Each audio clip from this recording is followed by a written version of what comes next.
3 weeks ago, Pakistan's former Prime Minister Imran Khan survived an assassination attempt, although he was wounded in the leg. Khan was ousted from office in April of this year after 3.5 years in office.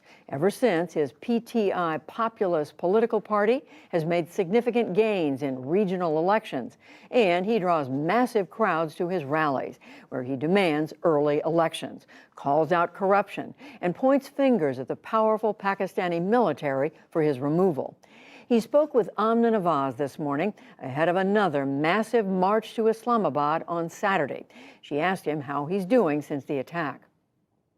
Well, I was very lucky. I had 3 bullets on my right leg and some shrapnel on my left.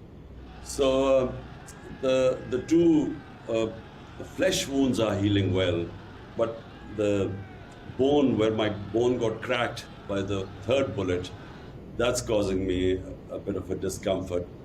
But, I expect in the next 2-3 weeks I should be walking, putting weight on my leg. We should mention the protest march that you've been leading, which should end up at the Capitol at your direction, is to call for early elections, which you've been calling for since you were ousted in a no-confidence vote by Parliament back in April.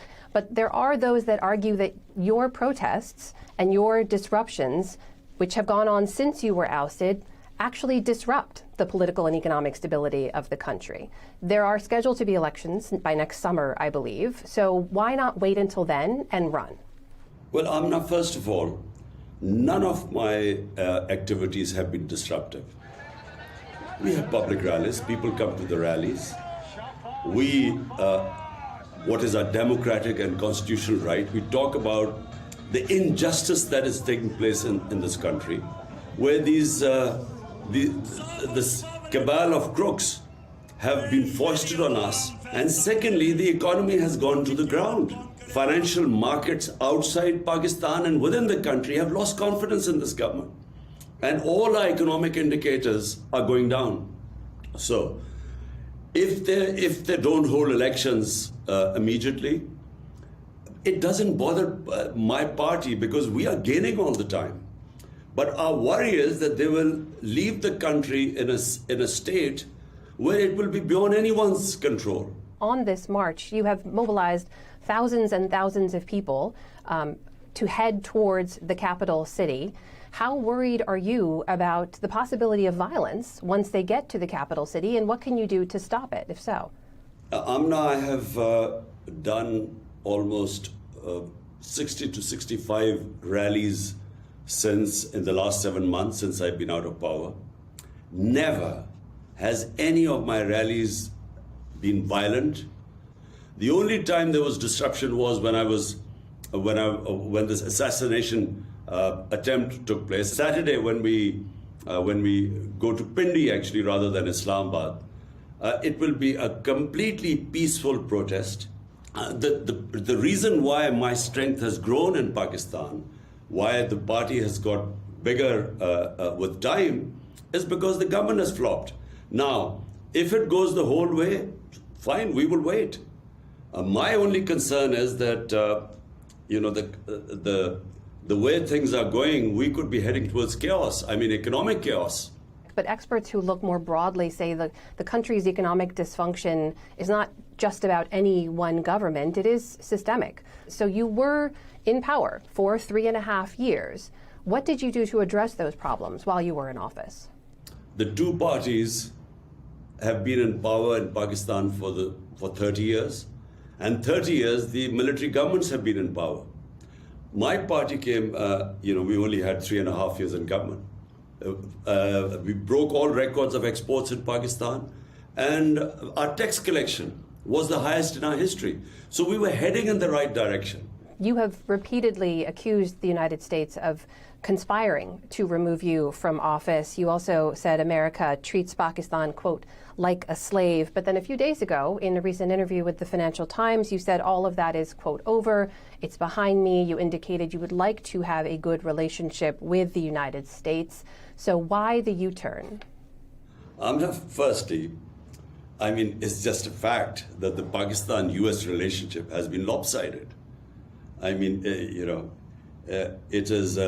It is not For instance, the US-India relationship, which I call a very civilized relationship, a dignified relationship. In Pakistan, we have been, the war on terror, we were like a hired gun. And I think it is a very undignified relationship.